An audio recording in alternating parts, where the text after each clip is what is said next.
영원에 이때여 살아가게 하소서. 우리의 자랑과 기쁨 생명의 하나님, 우리 예배를 받아주시옵소서.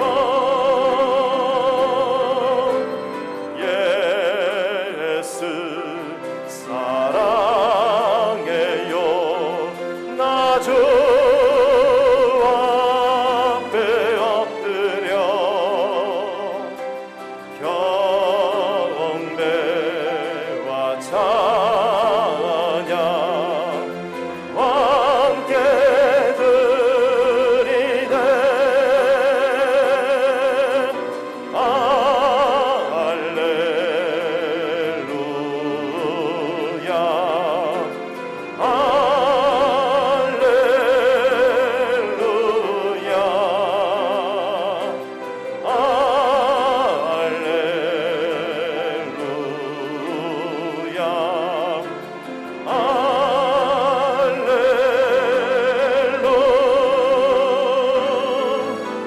할렐루야, 예수 사랑해요. 나 주 앞에 엎드려 경배와 찬양 함께 드리네.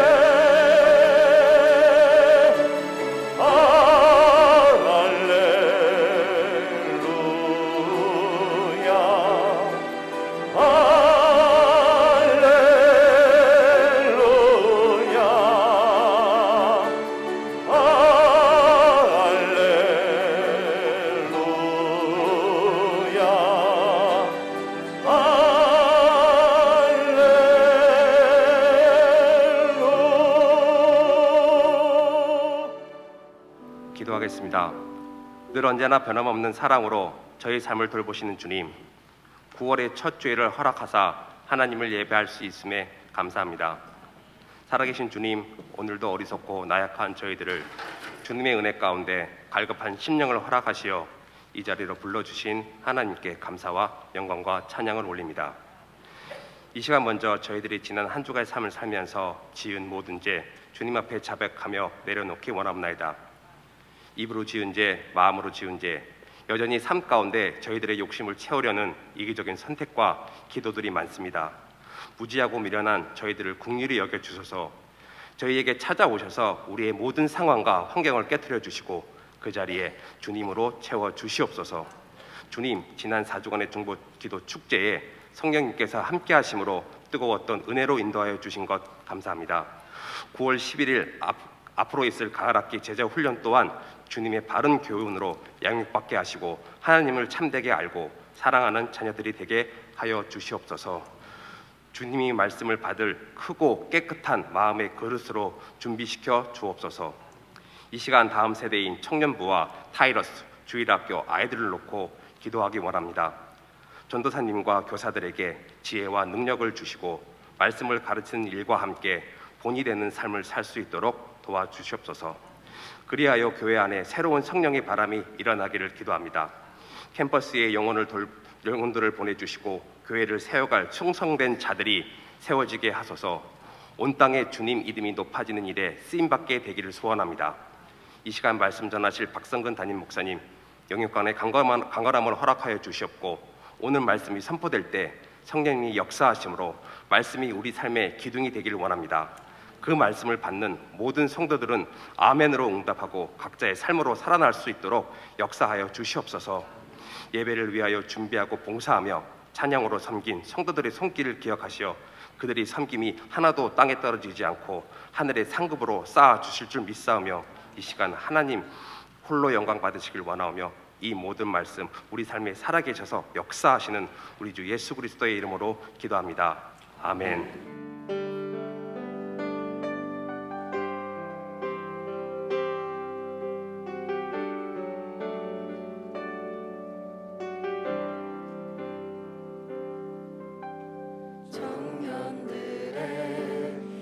가슴 울리며 찾아온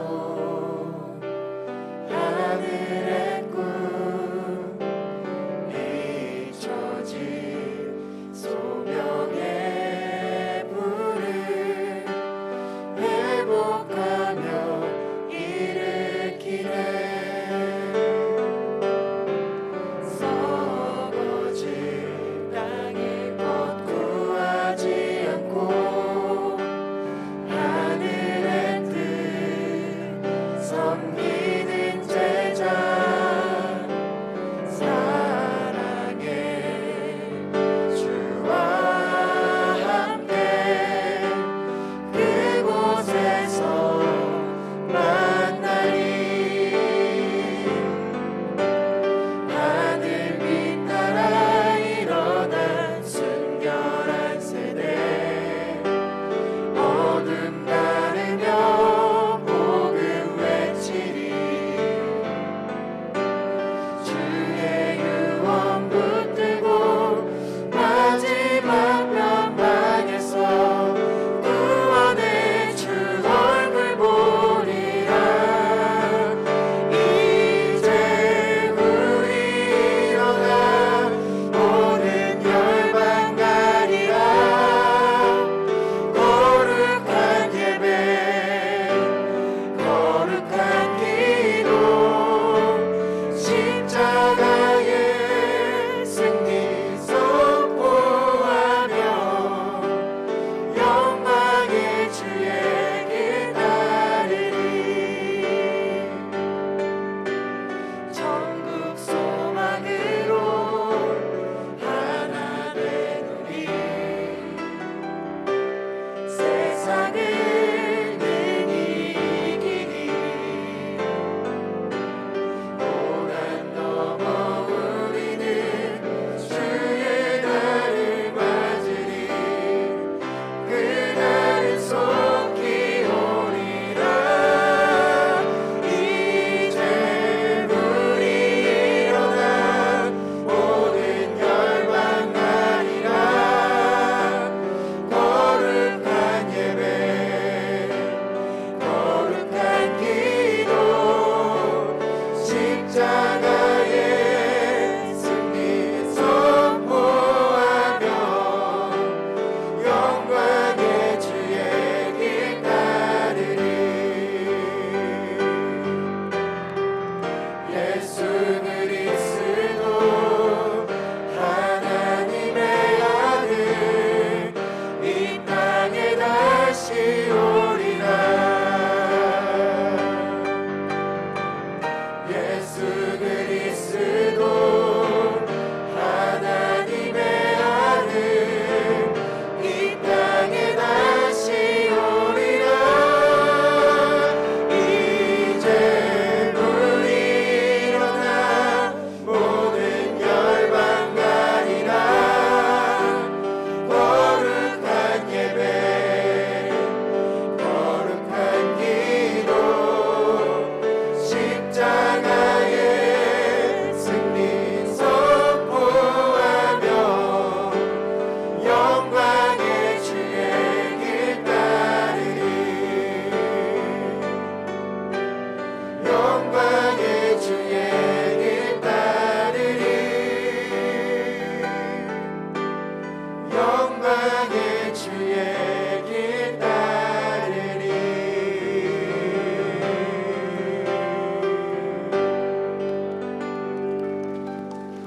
너무나 귀한 찬양 감사합니다. 우리 찬양도 감사하지만 저희 교회에 이런 청년부가 있다는 사실이 너무나 자랑스럽고 감사합니다. 여러분께서 계속 기도해 주시고 또 중보로 도와주시기를 부탁합니다. 우리 계속해서 월십 과외를 통해서 하나님 앞에 영광 돌려 주시겠습니다.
하나님 말씀 구약 성경입니다. 시편 73편 17절에서 28절까지 있는 말씀을 다 함께 찾겠습니다. 구약 성경 시편 73편입니다. 찾으셨으면 17절부터 한 절씩 교독합니다. 하나님의 성소에 들어갈 때야 그들의 종말을 내가 깨달았나이다. 주께서 참으로 그들을 미끄러운 곳에 두시며 파멸에 던지시니 그들이 어찌하여 그리 갑자기 황폐되었는가. 놀랄 정도로 그들은 전멸하였나이다. 주여, 사람이 깬 후에는 꿈을 무시함 같이 주께서 깨신 후에는 그들의 형상을 멸시하시리이다. 내 마음이 산란하며 내 양심이 찔렸나이다. 내가 이같이 우매무지함으로 주 앞에 짐승이오나 내가 항상 주와 함께하니 주께서 내 오른손을 붙드셨나이다. 주의 교훈으로 나를 인도하시고 후에는 영광으로 나를 영접하시리니 하늘에서는 주 외에 누가 내게 있으리요 땅에서는 주밖에 내가 사모할 리 없나이다. 내 육체와 마음은 쇠약하나 하나님은 내 마음의 반석이시요 영원한 분깃이시라. 무릇 주를 멀리하는 자는 망하리니 음녀같이 주를 떠난 자를 주께서 다 멸하셨나이다. 하나님께 가까이함이 내게 복이라. 내가 주 여호와를 나의 피난처로 삼아 주의 모든 행적을 전파하리이다. 아멘. 우리가 신앙생활을 하면서 가장 힘든 순간 중 하나가 하나님이 침묵하시는 것처럼 느낄 때입니다. 특히 세상의 부조리와 불공평한 현실을 보면서 이럴 땐 하나님이 나서서 무엇인가를 해 주셔야 될 것 같은데 하나님 멀찍이 서서 아무것도 하지 않는 것처럼 느껴질 때 우리 마음속에 답답함과 실망감이 찾아올 수가 있습니다. 미국의 베스트셀러 작가이면서 복음주의를 대표하는 지성인 중에 필립 얀시라고 하는 분이 있죠. 크리스천리티 투데이라고 하는 유명한 우리 기독교 잡지 편집장을 역임하신 분이기도 합니다만은 이번 오래전에 선책 중에 하나님 당신께 실망했습니다. Disappointment with God이라고 하는 책이 있습니다. 그 책에 보면 리차드라고 하는 한 형제에 대한 스토리가 나옵니다. 이 사람은 대학교 다닐 때 예수님을 만났습니다. 그리고 뜻이 있어서 신학교에 입학을 했습니다. 근데 자신의 부모가 이혼을 하게 됐어요. 어떻게든 이혼을 막아보려고 전심을 다해 기도했음에도 불구하고 이혼을 하고 말았습니다. 재결합을 위해 노력했지만 소용이 없었습니다. 이런 와중에 그는 신학교를 그만두고 직장에 취직을 했습니다마는 얼마 뒤에 쫓겨나고 말았어요. 그랬더니 이제는 약혼녀가 헤어지자는 통보를 해왔습니다. 계속 실망을 거듭한 리차드가 마지막으로 하나님을 시험하기로 작정을 했습니다. 하나님 이런 상황 속에서 무엇인가를 해주심으로 스스로 살아계심을 보여달라고 기도를 했습니다. 그리고 만일 아무것도 보여주지 않으면 하나님을 버리고 떠나기로 작정하고 기다린 것입니다. 그런데 하나님은 기도에 응답하지 않으셨어요. 아무 소리도 아무 형상도 아무 기적도 보여주지 않으셨습니다. 결국 그는 성경책을 불태워버리고 하나님을 떠난다고 하는 그런 스토리였습니다. 물론 하나님을 자신의 틀 속에 넣고 자신의 뜻대로 되지 않는다고 떠난 리차드의 케이스를 정당하다고 말할 수는 없습니다. 그럼에도 불구하고 우리 삶 속에서도 하나님께 실망하고 하나님을 떠나고 싶어하는 마음을 가질 때가 있는 것은 사실이죠. 우리 삶의 현실에도 모순같이 보이는 많은 영적인 부조리들이 존재하기 때문입니다. 예컨대 하나님을 경외하고 성실하게 살았음에도 불구하고 가난 속에서 고생하다 병들어 죽는 경우가 있습니다. 정직하게 사업한 사람은 망하고 야비한 수법으로 온갖 불의를 저지른 사람은 떵떵거리며 잘 사는 것을 볼 때가 있습니다. 심지어 일평생 주님 위해 사역을 하신 목사님이 노년에 독거노인처럼 쪽방에서 살다가 세상을 떠나는 케이스도 있습니다. 하나님 없이 사는 사람들은 잘 먹고 잘 살고 잘 누리며 살다 가는데 이와 같이 우리가 볼 때에 부조리치는 보이는 이 역사 앞에 우리는 질문할 수가 있죠. 하나님은 과연 어디에 계시며 무엇을 하고 계시는가라는 질문입니다. 여러분, 과연 하나님은 머리에서 침묵만 하시는 분이실까요? 과연 하나님은 우리를 실망시키시는 무능력한 존재일까요? 여기에 대한 해답을 오늘 주신 본문을 중심으로 함께 정리해 보려고 합니다. 오늘 같이 읽은 본문인 시편 73편은 표제에 나와 있는 것처럼 아삽의 시로 알려져 있습니다. 아삽이라고 하는 것은 ASAP, as soon as possible의 준말이 아니라 아사프라고 하는 사람의 이름입니다. 레위의 맏아들 게르손의 자손으로 알려져 있죠.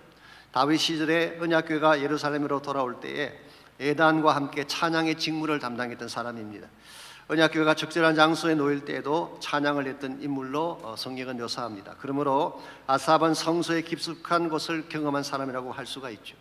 아삽의 시가 총 12편인데 그 중에 73편부터 83편까지가 제3권에 기록이 되어 있습니다. 여러분 아시는 대로 시편은 150편으로 구성이 되어 있죠. 그런데 이것을 5권의 책으로 분류를 합니다. 성경학자들에 의하면 1권과 2권은 주로 다윗이 쓴 시로서 왕정 시대를 배경으로 하고 있습니다.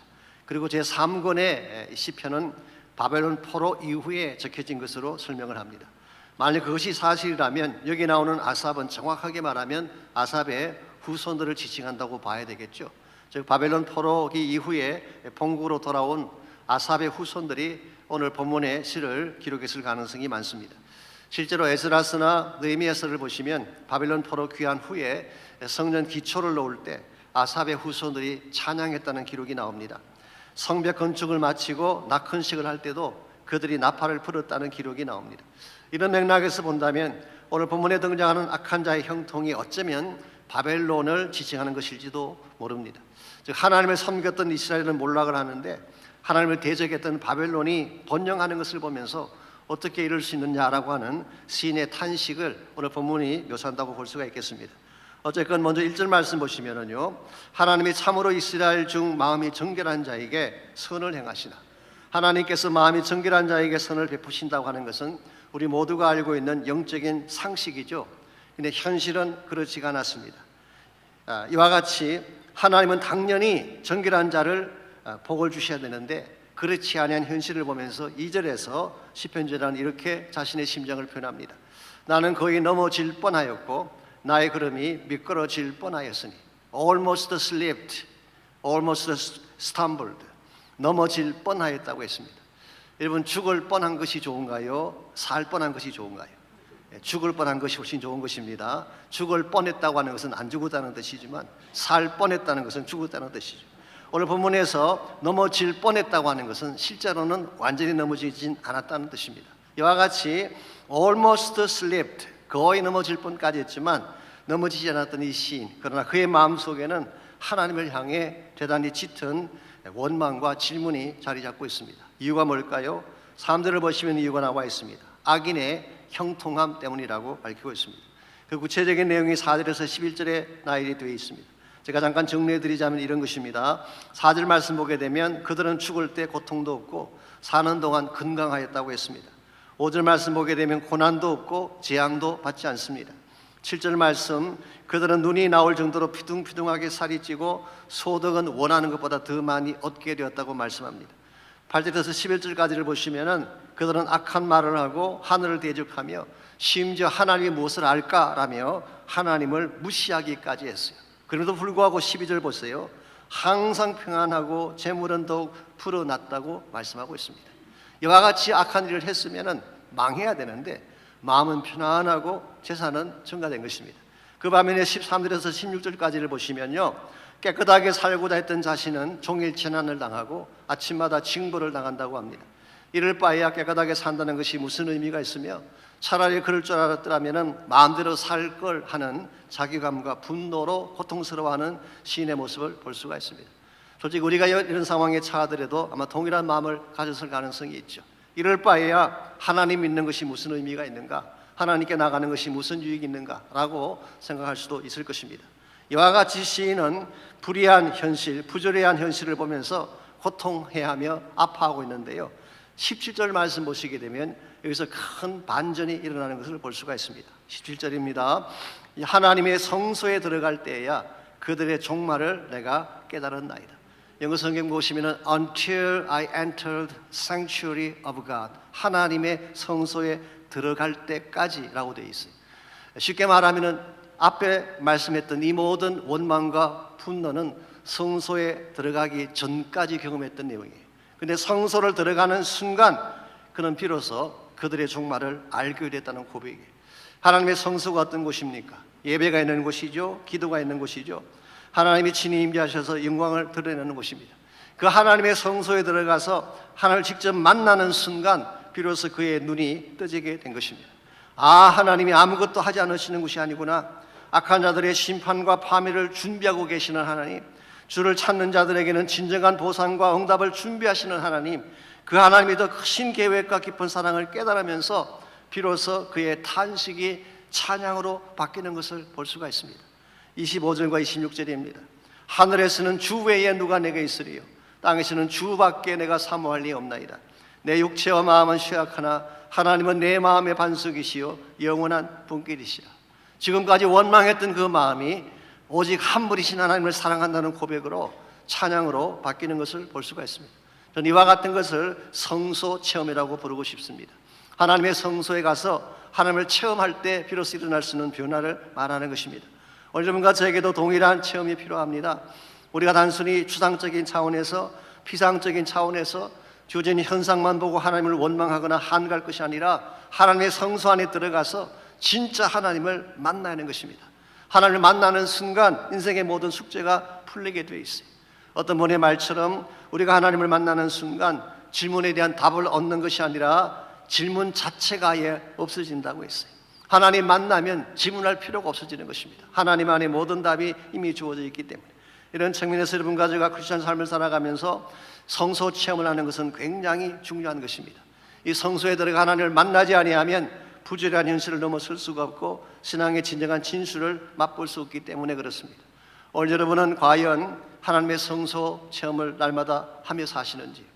가끔 보게 되면 성전 뜰만 밟고 돌아가시는 분이 계세요. 예배에 오긴 오십니다. 하나님을 믿는다고 고백은 하시는데 성소 안으로 들어오지 않은 분들이 계세요. 성전 뜰만 밟고 지나가서는 종교적 차원의 영성을 벗어날 수가 없습니다. 정말 하나님을 깊이 알기를 원한다면 성소 안으로, 더 나아가서 하나님의 지성소 안으로 들어가서 하나님을 체험해야 되는 것입니다. 그때 진정한 예배 회복이 일어납니다. 똑같은 예배를 드려도 형식적으로 순서를 따라 드리는 예배와 하나님을 직접 만나서 성소 체험 가운데 드리는 예배는 다른 것입니다. 찬송을 해도 그냥 찬송할 수가 없습니다. 하나님 임재 앞에 전심을 다해 찬양할 수밖에 없겠죠. 성령 안에서 노래하게 되면 참으로 신령한 노래를 부를 수 있는 그 경험이 성소에 들어갔을 때 가능한 것입니다. 기도도 마찬가지입니다. 형식적인 차원의 기도, 종교적인 수준의 기도로는 충분하지가 않습니다. 하나님의 지성소 안에 들어가서 전심을 다해 부르짖을 때 나의 죄를 토해내고 깊은 회개를 하나님께 드리며 성령의 기름 부음을 간구할 때에 우리 생명 속에 진정한 변화가 일어나는 거예요. 영적인 눈이 떠지게 됩니다. 지금까지 보지 못했던 하나님의 비밀을 보게 되는 것입니다. 이런 면에서 여러분과 제가 막연하게 신앙생활하는 것, 성소 바깥에서 뜰만 밟고 지나가는 차원의 신앙생활이 아니라 성소 안으로 들어와서 하나님을 만나는 것은 굉장히 중요한 것입니다. 우리의 삶이 힘들면 힘들수록, 이 세상이 부조리하면 부조리할수록 여러분과 저는 성소로 나아가야 할 줄 믿습니다. 하나님 만나야 돼요. 그 속에 진정한 해답이 있고 길이 있기 때문입니다. 그렇다면 우리가 이 암담한 현실을 뚫고 성소로 나가게 되면 하나님은 어떤 축복을 우리에게 안겨주실까요? 오늘 본문에 보시게 되면 시편 저자가 성소에 들어가는 순간 누리게 되었던 세 가지 차원의 축복이 소개가 되어 있습니다. 첫 번째로 우리가 암담한 현실을 뚫고 성소로 나가게 되면 인생의 전체적 그림을 보게 됩니다. 인생의 홀 픽처를 볼 수 있는 축복이 주어지는 것입니다. 17절을 다시 읽습니다. 여기 보게 되면 시인이 깨닫게 된 첫 번째 깨달음을 이렇게 묘사하고 있습니다. 하나님의 성소에 들어갈 때야 그들의 종말을 내가 깨달았나이다. 하나님께서 방치해 두신 것처럼 보였던 그들을 하나님이 어떻게 다루시는가라는 것을 알게 됐다는 뜻이, The Message Bible은 이것을 이렇게 번역을 해놓았어요. Then I saw the whole picture. 이제서야 비로소 하나님이 그리고 계시는 전체적 그림을 보게 되었습니다. 여러분과 제가 성소에 들어갈 때까지는 인생의 전체적인 그림을 보지 못합니다. 단편적인 면만 보고, 부분적인 면만 보고 행복하다, 불행하다, 성공했다, 실패했다 이야기하는데 이것은 온전한 판단이 아닙니다. 그러나 정말 하나님의 전에 들어가서 하나님을 만나게 되면 우리 인생의 전체적 픽처를 보게 되고 바른 그림을 그릴 수 있게 되는 것입니다. 하나님께서는 악인도 다루시지만 선인도 함께 다루신다는 사실을 오늘 본문을 통해 소개하고 있죠. 먼저 18절에서 20절까지를 보시면은 악인을 향한 하나님의 다루심이 다음과 같이 소개가 되어 있습니다. 먼저 18절, 주께서 그들을 파멸에 던지신다고 했습니다. 19절에서는 그들의 파멸이 순식간에 일어날 것을 밝히고 있습니다. 그들이 어찌하여 그리 갑자기 황폐되었는가? 옛날 번역인 개역 한글에서는요 졸지에라고 해서 졸지에 황폐하게 되었는가. 그래서 저에게는 그게 더 와닿습니다만은 눈 깜빡할 사이에 suddenly 그들이 가진 모든 것들이 사라짐을 묘사한 것이죠. 20절 말씀에서는 사람이 깬 후에는 그 꿈을 무시함 같이 주님이 깨신 후에는, 즉 주님이 때가 되면 그들을 다 멸하실 것을 말씀하고 있어요. 자, 사람이 깬 후에는 그 꿈을 무시함 같이, 이것을 우리가 잘 쓰는 용어로 바꾼다면 어떤 용어가 있을까요? 일장춘몽이라는 말을 아십니까? 참 화려해 보였는데 깨보니 봄날 한바탕 꿈이었다, 그런 이야기죠. 여러분, 세상 영화라는 것이 다 이런 것입니다. 겉모양은 화려해 보이고 잘 사는 것처럼 보이지만 하루아침에 날아가 버릴 수 있는 것이 세상 성공이 가지고 있는 현주소라는 것입니다. 그 반면에 우리를 향하신 손길은 어떨까요? 21절, 23절을 보게 되면, 자, 악인들은 이와 같이 순식간에 파멸을 주시는 그 하나님이 여러분 그저의 삶은 어떻게 다루실까요? 21절에서 23절입니다. 내 마음이 산란하며 내 양심이 찔렸나이다. 내가 이같이 우매 무지함으로 주 앞에 짐승이 오나 내가 항상 주와 함께하니 주께서 내 오른손을 붙드셨나이다. 악한 자들의 형통을 본 시인의 마음이 산란했대요. 혼란이 왔습니다. 마음의 선뿌리가 박히게 된 것입니다. 이와 같은 자신의 모습 보면서 자기 모습이 얼마나 어리석고 무지한지, how stupid and ignorant, 그의 모습이 얼마나 어리석고 무지한지 마치 짐승과 같았다는 것입니다. 그런데 주님은 이와 같은 나에게 대해서도 항상 함께해 주시고 오른손으로 자신을 붙드심을 고백하고 있습니다. The Living Bible은 이렇게 번역했어. But even so, 그럴지라도 You love me. 당신 나를 사랑하셨고 You are holding my right hand. 당신은 나의 오른손을 붙잡고 계셨습니다. 이게 사실 여러분과 저를 향하신 하나님의 모습이죠. 우리는 어리석기도 하고 둔하기도 하고 미련해서 전체를 알지 못한 가운데 원망도 하고 불평도 늘어놓지만 하나님은 그럴지라도 내 곁에 오셔서 나를 사랑하시고 나의 오른손을 붙잡고 계신다는 거예요. 그러므로 여러분과 제가 한쪽 단면만 보고 함부로 평가하면 안 됩니다. 전체 그림 봐야 돼요.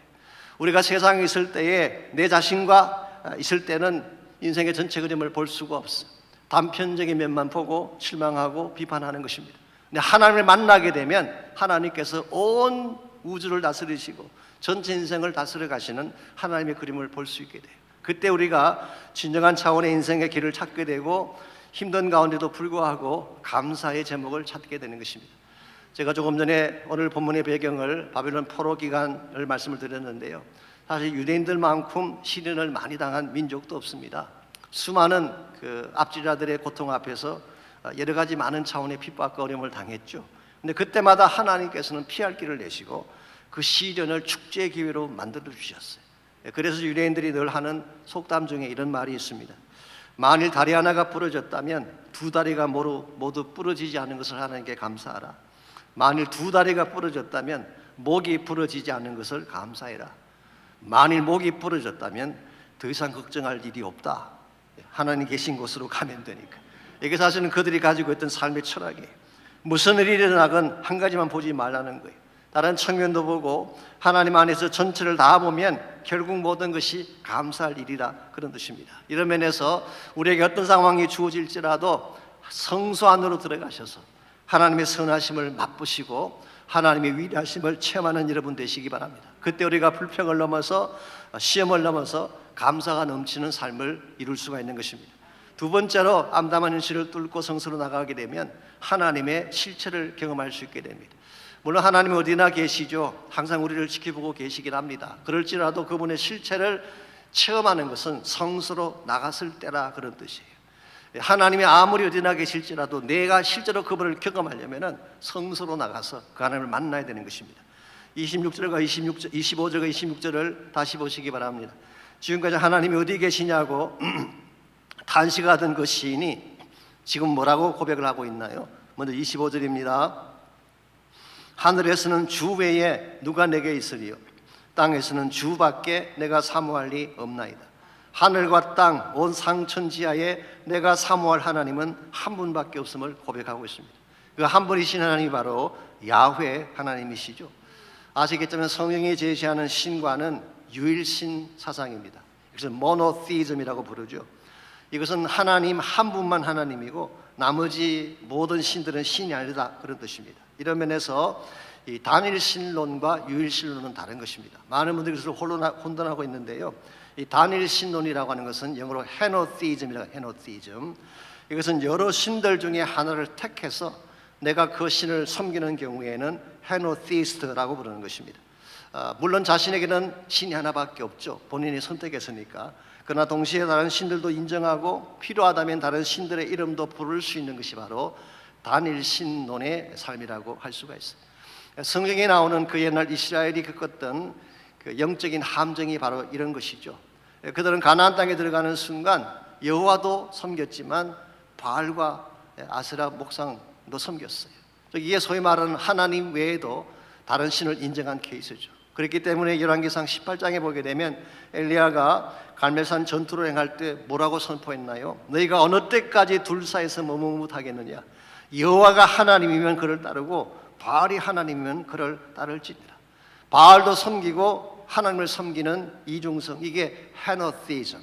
사실 오늘날 그 종교다원주의자들이나 종교연합 운동이라는 것이 다 헤노티즘에서 비롯된 것입니다. 그러나 성경이 말하는 하나님은 한 분이신 하나님. 오늘 본문의 말씀은 이 하나님 한 분만이 나의 사랑이라고 고백하고 있습니다. 하나님 외에는 누구도 나의 경배 대상이 없고 You alone are my Lord. There's nothing but you whom I long for. 내가 정말 간절히 사모하고 사모하는 것은 오직 당신밖에 없습니다. 이 사실을 경험할 수 있는 곳이 어디라고요? 성소 체험이라는 거예요. 우리가 성소 안에 들어가기 전까지는 하나님이 얼마나 나를 사랑하신지를 알 수가 없어요. 십자가 내가 무엇인지를 깨달을 수가 없어요. 내가 잘나서 잘 사는 줄 알고 착각을 하기 마련이에요. 내 성소에 들어가서 정말 그 보좌 앞에서 십자가의 은혜를 깨닫게 되면, 하나님 사랑을 깨닫게 되면 우리가 필연적으로 할 수밖에 없는 고백이 내가 사모할 분은 하나님 한 분밖에 없습니다. 이 사랑의 고백이 나오는 것입니다. 이와 같은 사랑의 고백을 경험하기를 원한다면 성소 체험을 해야 됩니다. 뿐만 아니라 26절을 보게 되면 하나님 우리의 사랑의 대상일 뿐만 아니라 우리 능력의 원천이라는 사실을 성소에 들어갔을 때 비로소 알게 되는 것입니다. 내 육체와 마음은 쇠약하나 하나님은 내 마음의 반석이시요 영원한 분께시니라. 우리 육체와 마음은 피곤하고 지칠 수가 있습니다. 그럴지라도 하나님이 내 마음의 반석이 되시고 하나님이 나의 영원한 유업이 되신다면 우리는 두려워하거나 염려할 필요가 없다는 거예요. 하나님 우리의 반석이시니 어떤 바람이 불어도 흔들리지 않을 것입니다. 하나님 우리의 힘과 능력이 되시니까 어떤 어려움이나 질병이 찾아와도 정복해낼 것입니다. 무엇보다 하나님이 우리의 영원한 소유가 되시기 때문에 어떤 일이 있어도 우리를 떠나지 않고 우리를 지켜주시는 거예요.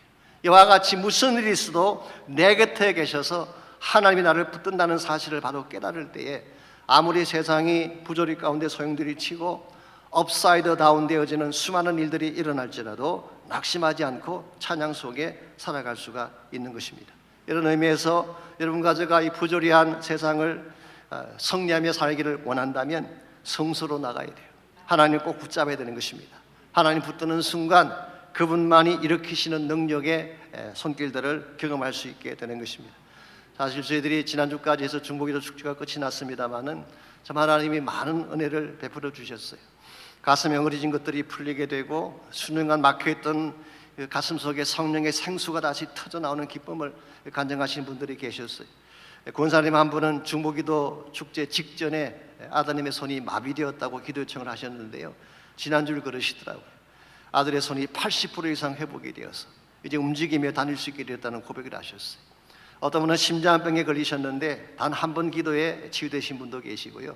제가 나중에 알게 된 사실이지만 심지어 어떤 분은 멀리 오렌지 카운티에서 중보기도 축제에 참석하려고 한심한 시간에 맞추어서 일부러 오신 분도 계셨어요. 이와 같은 모든 일들은 우리 인간이 할 수 있는 일이 아닙니다. 하나님께서 하신 일이에요. 그러므로 무슨 문제가 있든지 우리가 낙심하며 지쳐있기보다는 주의 성소로 나가서 기도하면 돼요. 성소 안에 해답이 있기 때문에, 모든 능력은 성소로부터 흘러나오기 때문에, 그러므로 핵심은 성소를 체험하는 것입니다. 이런 측면에서 저는 이 성소의 기도 운동이 여기서 중단되지 않기를 원합니다. 하나님이 일으키신 부흥의 물결을 방치한다든가 쉽게 만들기보다는 이제부터 시작하는 마음으로 중보기도 축제가 계속됐으면 좋겠어요. 각 교구마다 기도의 불이 붙어났으면 좋겠습니다. 교회 구석구석에 성령의 새바람이 불어와서 예배가 살아나고 복음의 문이 열리고 하나님 나라가 진동하며 임하는 것을 볼 수 있도록 여러분께서 기도해 주셔야 돼요. 그때 우리가 세상을 이기게 되고 부주의한 현실을 극복해 낼 수 있게 되는 것입니다. 이와 같이 우리가 성소에 들어가서 하나님 만나는 것은 굉장히 중요한 체험이 되는 것입니다. 인생의 큰 그림, 전체 그림도 볼 수 있게 되고 날 사랑하시는 하나님 만나고 그분의 능력을 체험하는 축복이 성소 안에서 누릴 수 있는 복이에요. 자, 그러나 우리가 이와 같이 성소에 들어가서 하나님을 체험하는 것만으로 끝나서는 의미가 없습니다. 정말 우리가 성소에서 하나님을 만났다면 이제는 참된 인생의 목적을 발견하고 그 목적을 향해 살아가야지 바른 인생이 되는 것입니다. 이런 의미에서 우리가 성소로 나아가게 되면 세 번째로 축복된 목적, 진정한 목적을 추구할 수 있게 되는 것입니다. 28절 말씀 보겠습니다.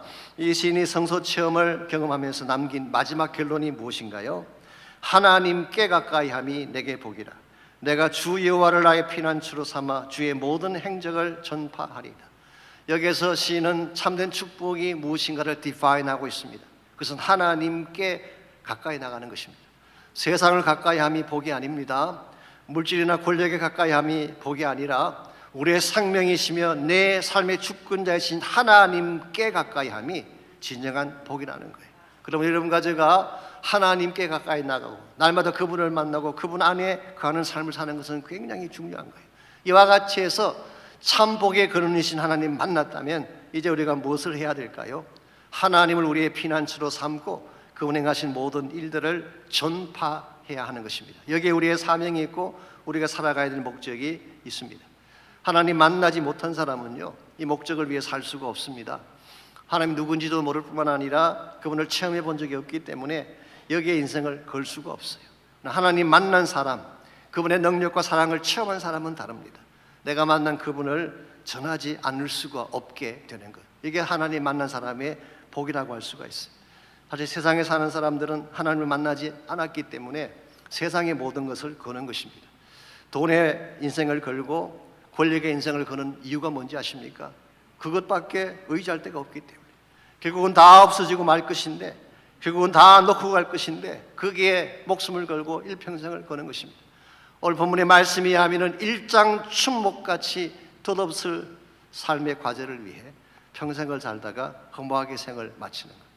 여러분도 그렇게 살기를 원하세요? 만약 그렇게 살기를 원치 않는다면 지금이라도 성소로 나오시기 바랍니다. 하나님이 계시는 성전으로 나오고 성소로 들어오고 지성소로 들어와서 하나님을 깊이 만나게 되면 그때 우리 인생의 모든 문제도 해결받지만 내가 살아야 될 이유를 알게 되고 참된 목적을 알게 되는 것입니다. 우리 워렌 목사님이 오래전에 썼던 책 중에 목적이 이끄는 삶이라는 유명한 책이 있죠. 그 책에 보시면은 러시아의 소설가인 안드레이 비토프라고 하는 사람의 이야기가 소개가 되어 있습니다.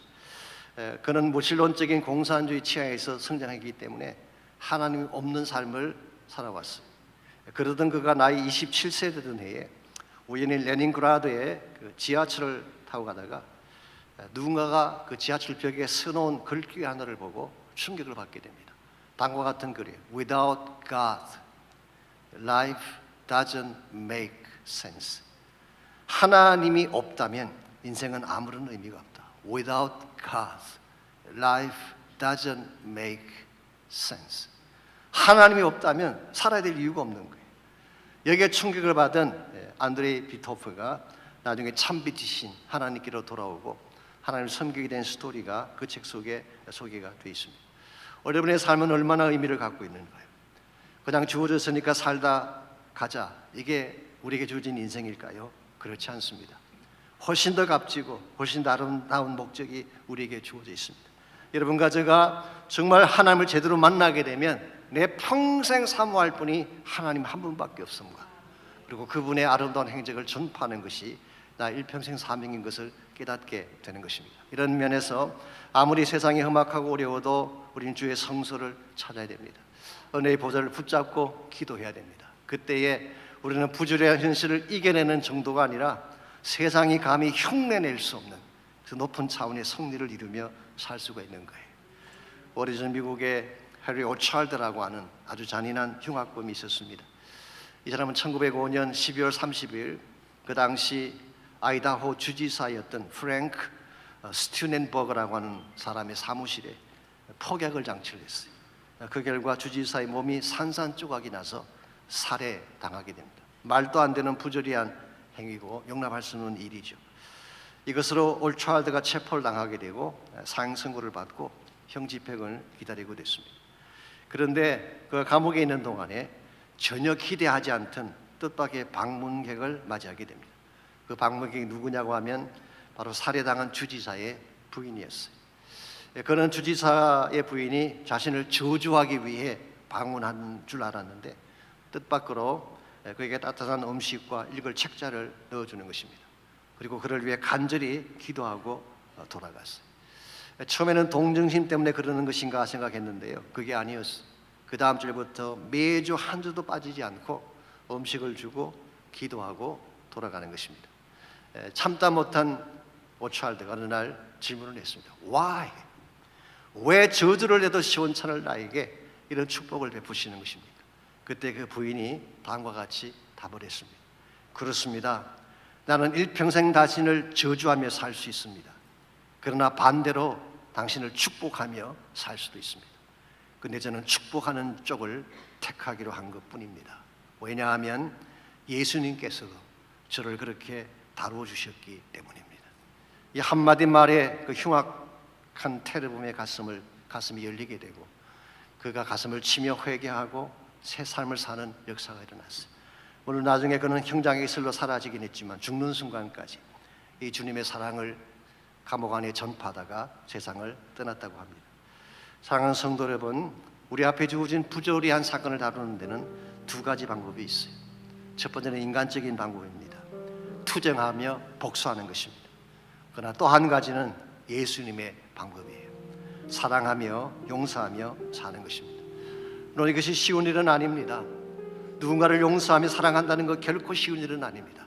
그러나 여러분과 제가 지성소로 들어가서 날 사랑하신 예수님의 보혈을 체험하고 나면 나에게도 이와 같은 사랑의 용기가 생기는 것입니다. 그러므로 세상이 아무리 악해져 갈지라도 아직도 불의한 자의 횡포가 끝나지 아니했고 가진 자들의 착취가 진행되고 있을지라도 우리는 막연히 분노하며 무력을 행사하며 살아가서는 안 됩니다. 오히려 하나님의 성소로 나가야 됩니다. 그곳에서 피 묻은 예수님의 십자가를 붙잡고 하나님의 은혜 앞에 나를 드리며 기도하는 시간을 가져야 됩니다.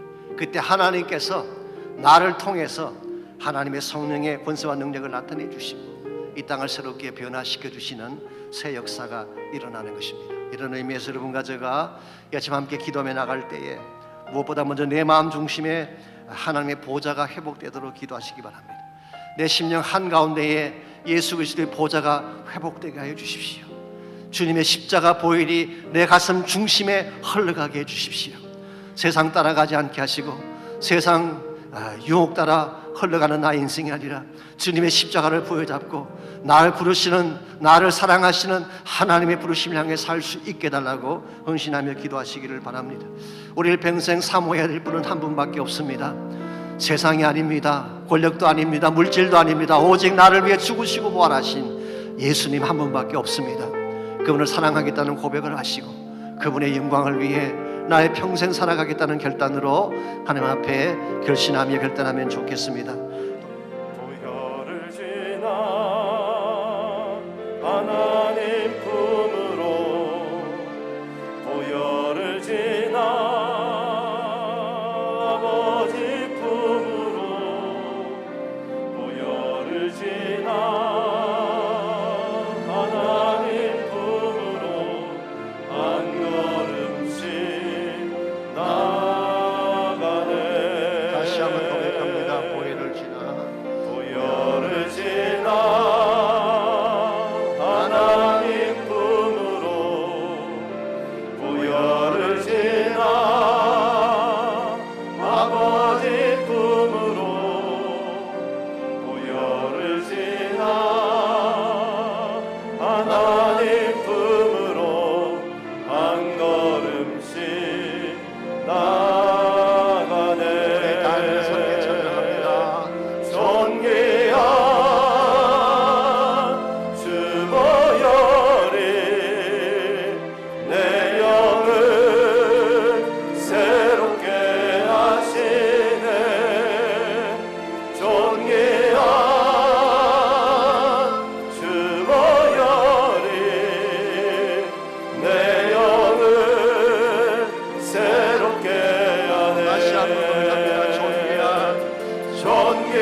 자손께